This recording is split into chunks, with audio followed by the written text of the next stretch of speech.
दोस्तों, पिछले movie review के एपिसोड को आपने ढेर सारा प्यार दिया, उसके लिए आपका तहे दिल से धन्यवाद। इसलिए इस सिलसिले को आगे बढ़ाते हुए हम आए हैं एक और दिलचस्प फिल्मी जायजे के साथ। दोस्तों, आज हम जायजा लेंगे 2013 में आई एक दिलचस्प south Korean thriller mystery old boy का। पिछली बार की तरह चलिए इसकी IMDb रेटिंग्स देखते हैं। ओके, तो यहाँ हम देख पा रहे हैं इसकी IMDb रेटिंग्स 8.4 आउट ऑफ 10 है। इसका निर्देशन किया है पार्क चैन वुक ने। इसकी कहानी गैरोन सुचिया द्वारा लिखी एक जापानीज मंगा से इंस्पायर्ड है। इसके लीड में आपको साउथ कोरियन अदाकार चोय मिन सिक नजर आएंगे। अब चलिए चलते हैं कहानी की ओर। ये कहानी एक नशेड़ी बिजनेसमैन देसू की, जिसकी बेटी का मूवी की स्टार्ट में ही जन्मदिन होता है, लेकिन ज्यादा शराब पीने की वजह से पुलिस उसे अरेस्ट कर लेती है, जिसे बाद में इसका दोस्त आके छुड़ाता है। ये अपने घर में कॉल करता है और इसके बाद इसका दोस्त इसकी बीवी से बात करता है, लेकिन जब उसका दोस्त पीछे मुड़ के देखता है तो उसे पता चलता है देसू वहां है ही नहीं। अगले सीन में देसू को एक कमरे में बंद दिखाया जाता है। इसको गेट के नीचे से खाना दिया जाता है और एक ऐसे कमरे में बंद कर दिया जाता है जहां पे ये बिल्कुल अकेला था। इस कमरे में एक बात थी, यहाँ पे एक धुआं उड़ता है, जिसके बाद देसू बेहोश हो जाता है। लेकिन जब उसे होश आता है वो बिल्कुल वेल ड्रेस्ड हेयर कट के साथ मिलता है और ये साइकिल करीब 1 साल तक चलती रहती है। 1 साल बाद उसके कमरे में कुछ लोग आते हैं और वो देसू के कमरे से एक ग्लास और उसके शरीर से थोड़ा खून निकाल के ले जाते हैं। एक दिन देसू टीवी देख रहा था तो उसे पता चला कि उसकी बीवी का किसी ने मर्डर कर दिया है और उसे टीवी में 1 साल से लापता बता रहे थे। टीवी में यह भी कहा जा रहा था कि उसी कमरे में देसू का खून और एक ग्लास पर उसके फिंगरप्रिंट भी पाए गए थे, जिसकी वजह से ये कहा जा सकता था कि देसू दोबारा आया था लेकिन बीवी का खून करके वापस चला गया। इस न्यूज से देसू बहुत गुस्सा आता है और अपनी नब्ज काट लेता है, लेकिन वहीं किडनैपर्स उसकी जान बचा लेते हैं क्योंकि वो नहीं चाहते थे कि देसू मरे। देसू सोचने लगता है कि आखिर उसे किस गुनाह की सजा मिल रही है, इसलिए वो अपनी ऑटोबायोग्राफी लिखना स्टार्ट करता है। इसके पीछे का रीजन ये था कि देसू ढूंढना चाहता था कि देसू ने इतना बुरा किसके साथ किया है कि कोई उसे ये सजा दे, लेकिन जवाब ना मिलने पर फ्रस्ट्रेट होकर वो टीवी में देख के बॉक्सिंग प्रैक्टिस करने लगता है ताकि वो गुनहगार को सजा दे सके। देसू हर गुजरते साल के साथ अपने हाथ पे एक स्टिक टैटू बनाता है ताकि उसे पता चले कि उसे कितने साल हो चुके हैं। उसे खाने को डेली मोमोज मिलते हैं और मोमोज की चॉपस्टिक से वो इस कमरे में सुरंग बनाने की कोशिश करता है, पर यह बहुत ही मुश्किल काम था।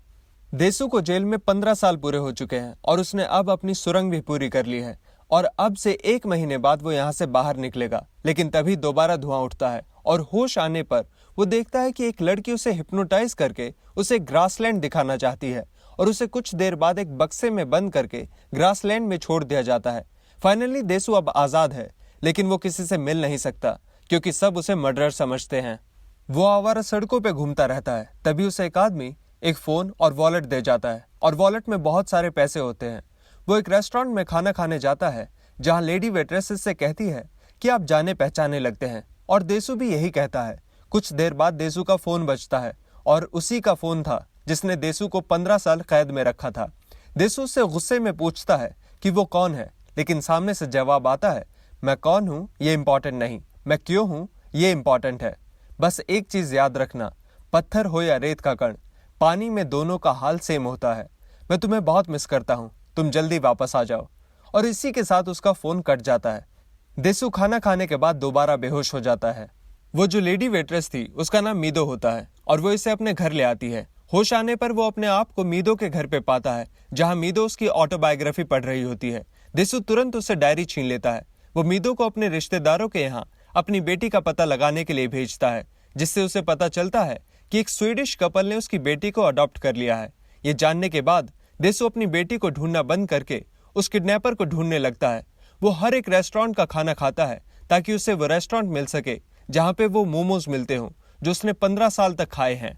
फाइनली उसे वो रेस्टोरेंट मिल जाता है और वो उस जगह तक भी पहुंच जाता है जहां उसको कैद रखा गया था और उसे पता चलता है कि वो एक प्राइवेट जेल थी। देसू जेल इंचार्ज को बहुत टॉर्चर करता है, जिसके बाद जेल इंचार्ज भी बोलता है कि किडनैपर का चेहरा उसने भी कभी नहीं देखा था, लेकिन उसकी आवाज एक कैसेट में रिकॉर्ड करके रखी थी।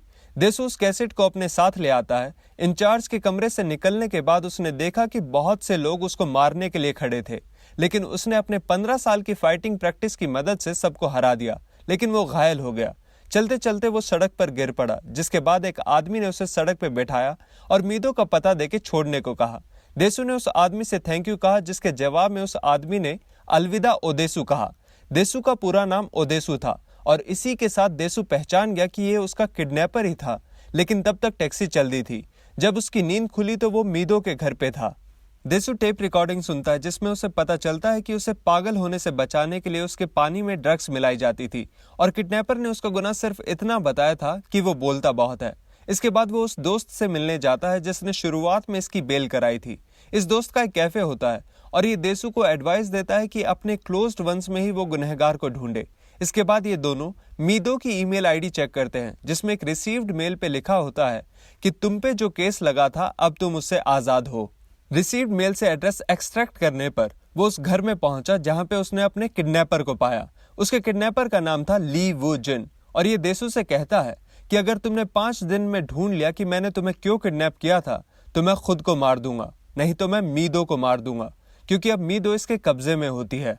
देसु उसे मारने की कोशिश करता है लेकिन ली वू जिन उसे बताता है कि उसके हार्ट में एक पेस कंट्रोलर है जिससे वो अपनी हार्ट बीट्स कंट्रोल कर सकता है एक रिमोट कंट्रोल के थ्रू। अगर वो मर गया तो ना उसे 15 साल किडनैपिंग का रीजन पता चल पाएगा और ना ही मीदो का पता।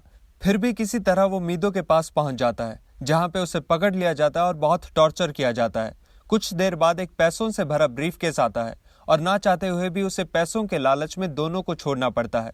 दरअसल ये वही जेल इंचार्ज होता है जिसकी गिरफ्त में दोनों इस समय थे। देसु ने जाते जाते कहा कि मैं तुम्हारा हाथ काट दूंगा जिस हाथ से तुमने मीदो को छुआ है। उस दिन ये दोनों कहीं दूर चले जाते हैं ताकि कोई इन दोनों को ढूंढ ना पाए और दोनों एक दूसरे के साथ प्यार भी करने लगते हैं। अगले दिन जब वो उठे तो उन्हें गिफ्ट बॉक्स मिला जिसमें उसी आदमी का हाथ था जिसका हाथ काटने की बात देसु ने कही थी। दोनों सोचने लगते हैं कि आखिर ली वू जिन को पता कैसे चला इसके बारे में।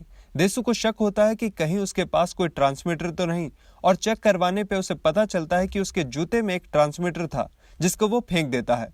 मीदो को एवरग्रीन नाम से मेल आई थी और चेक करने पर देसु को याद आता है कि एवरग्रीन वो स्कूल था जहां पे देसु पढ़ा था।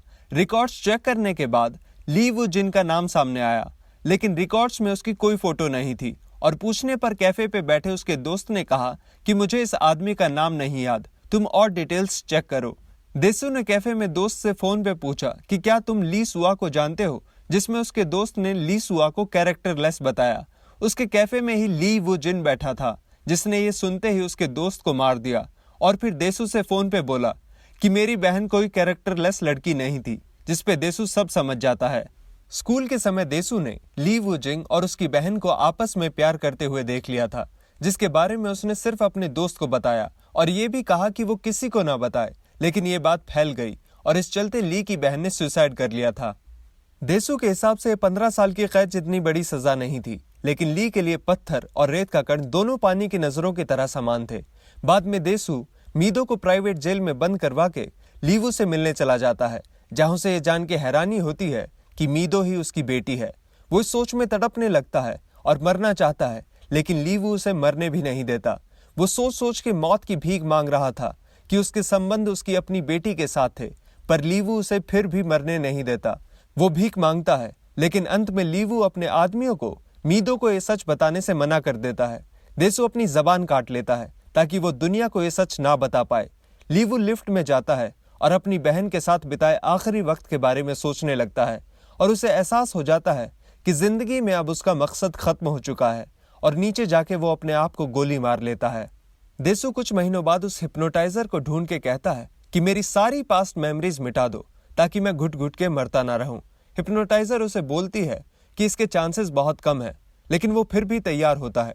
थेरेपी के बाद वो बर्फ में पड़ा होता है, जिसके बाद मीदो उससे गले लग के बोलती है आई लव यू देसु। इस पे पहले देसु मुस्कुराता है और फिर खिसियाया हुआ मुंह बना देता है, जिससे ये कहा जा सकता है कि उसकी मेमोरीज नहीं मिटी और वो अभी भी इस गम में जी रहा है। दी एंड।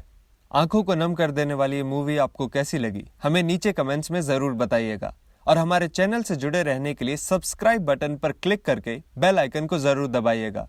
हम फिर मिलेंगे एक ऐसी ही मूवी के साथ, तब तक के लिए अलविदा।